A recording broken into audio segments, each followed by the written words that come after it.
Merhabalar. Bugün Asus K555 LN XO177H model bilgisayarımızın RAM yükseltmesini yapacağım. Normalde RAM'i şu bölümden kapağı açarak takabilirsiniz. Sorunsuz bir şekilde. RAM yükseltme için. Fakat benim önerim zarar görmesini engellemek için pili çıkartıp daha sonrasında RAM'i değiştirmek. Pili çıkartıp RAM'i değiştirmeye göstereceğim.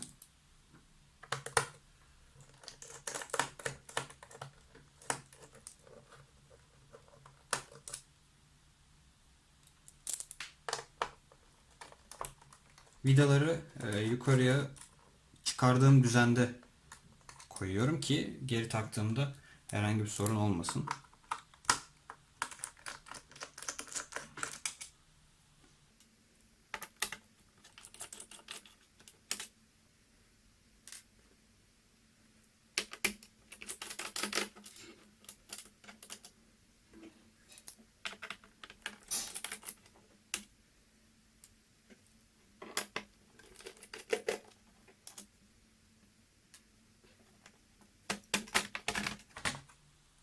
Kapağı çıkartıyorum.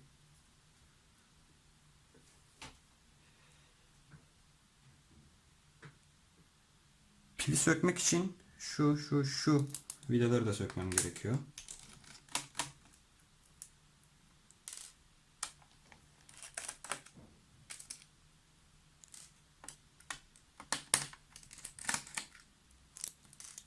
Sonrasında böyle kaldırıp kendimi çektiğimde pil çıkıyor. Yanlarındaki pinlerini bastığımızda, çektiğimizde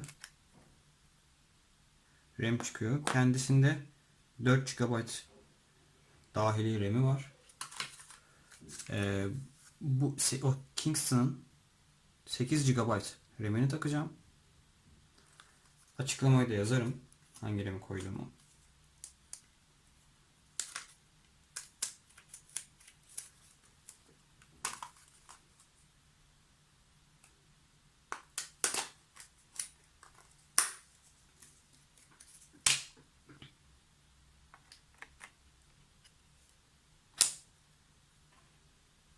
Sonrasında pil takıyorum.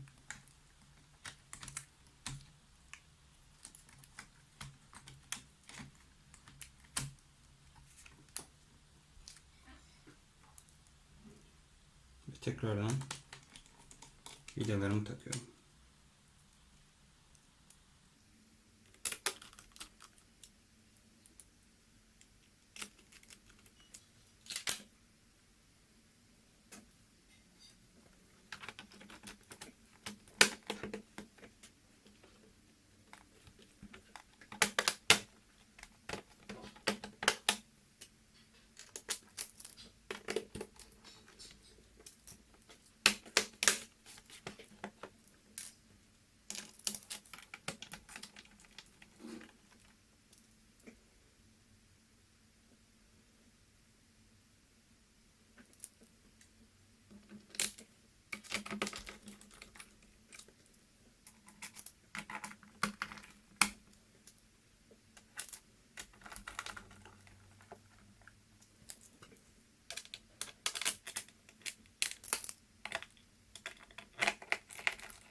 Yükseltme sonrasında 12 GB RAM oldu bilgisayarım. Başarılı bir şekilde 8 GB RAM'i taktım. Açıklamalar kısmına da taktığım RAM'in özelliklerini ve modelini yazacağım.